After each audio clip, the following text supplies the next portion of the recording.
Hi guys, good afternoon everybody. Samahan nyo nga akong i-voice over itong vlog ko nung umuwi nga ako ng probinsya. Ito nga yung karugtong ng vlog natin. Upload ko na nga ito nang galing tayo sa probinsya. Nandito nga ako sa paligid ng bahay namin kasi naglilinis nga ako ng bakuran namin. Dinakot-takot ko nga yan ng kamay ko. Arte-arte dito si Kalamon nyo dahil hindi naman nga ito maarting tao na to. Kaya panoorin tong vlog ko, di-skip nyo na lang. Yun na lang balikan kung gusto nyo na akong panoorin. Ganun lang yun mga kalamon. Ako nga maglinis dito sa bakura namin dahil matagal na naman ito masusundan kasi nga sa Maynila nga tayo nag-stay. Yung work natin, hindi naman dito. Yun nga lang ako dito kasi gusto ko man makasama ang aking mga magulang at mga kapatid.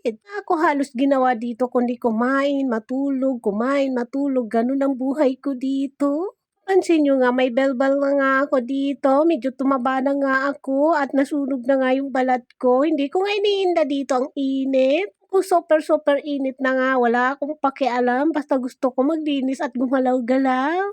Guys, gumalaw-galaw na ba kayo? Huwag kayong tatamad-tamad. Yung nga itong babae na to na walang pahinga. Pagdating dito sa probinsya, trabaho pa rin. Pagdating Maynila, trabaho pa rin. Talaga ang life ko mga kalamon. Wala akong pinipili. Ikaw lang din eh. Iniwan mo eh. Ganun talagang buhay. Weather lang. Niya, nandito na nga ako sa sagingan ni tatay. Tinanggal ko nga yung mga tuyong dahon dyan ng saging niya kasi gusto kong ihaling-haling ba. Kasi malinis yung paligid. Wala akong makitang dumi dyan. Si Kalamon nyo, malinis na tao, char. Walang ganon. Sino ba naman kasing taong hindi maglilinis sa baguran, di ba? Nga yung pagmumukha ko dito, haggard versosa na nga ako dito. Ang itim-itim ko na nga, ang pula-pula na nga na mukha ko dahil bilad na nga ako sa araw. Lalo na yung apoy dito. Nag-apoy nga ako dito, naghaling-haling ba ako dito kasi gusto ko sunugin lahat ng mga tuyo-tuyo ditong dahon. Yung kinakaya ni Airpat at ni Mother kasi nga old na nga sila.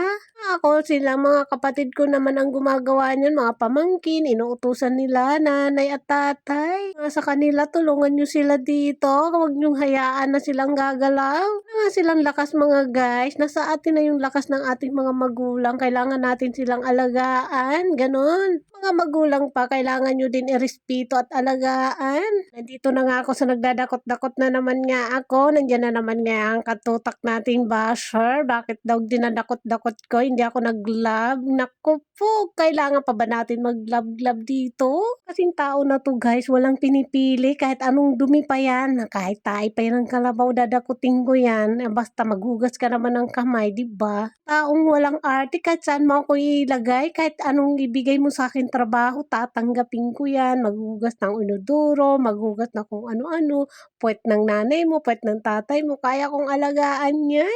Kayo guys, sa voice over ko, kung saan na nga tayo napupunta sa voice over natin, di ba? Napapansin nyo ba mga guys? Kasi iniwan mo eh, ganun talaga. Iwan, anong gagawin? Eh di, magtrabaho para sa pamilya. Pag may pamilya na, eh di pamilya talaga tututukan mo. Hindi kung ano-ano, hindi kung sino-sino, di ba? Hindi ka man lang, wag sa lugar mo, doon ka sa malayo. Kapag sa lugar mo, nako po, malaking kahihiyan ang gagawin mo. Ng isang tao dyan, naglandi sa lugar pa namin. O di ba gulat na gulat nga dyan yung anak ko. Diyos ko, na anak ko.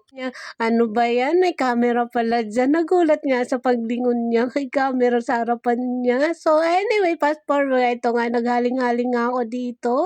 Kailangan ko nga itong ihaling-haling mga guys kasi nga, tuyo na nga ang mga dahon dito, saka tag-init. Grabe ang init dito guys sa probinsya. Yung tubig namin dito hindi tumatagal kaya naghahanap kami ng mapapaliguan na mapresko. Nakikita nyo ako, naglalakad ako, pumupunta ako doon sa mga kapatid ko kasi doon may masarap na tubig. Doon kami pumupunta, doon kami naliligo, nagsiswimming kami kung saan-saan ang mga pamangking ko, mga kapatid ko.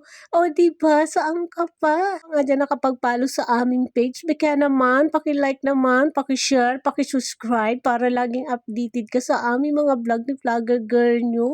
Naman nga tayo sa pagdadakot-dakot ng ating mga panghaling-haling. Marami na naman nga magbabas sa atin. Ito na naman si Kalamo, nagdadakot-dakot na naman ng dumi dyan. Kayong mag-alala mga guys kasi pagkatapos niya, nagugas naman ako ng kamay. So yun lang guys. Thank you so much watching. See you sa next vlog mga kalamon at kapatay gutom. Good afternoon to all of you, madam people. Bye! See you!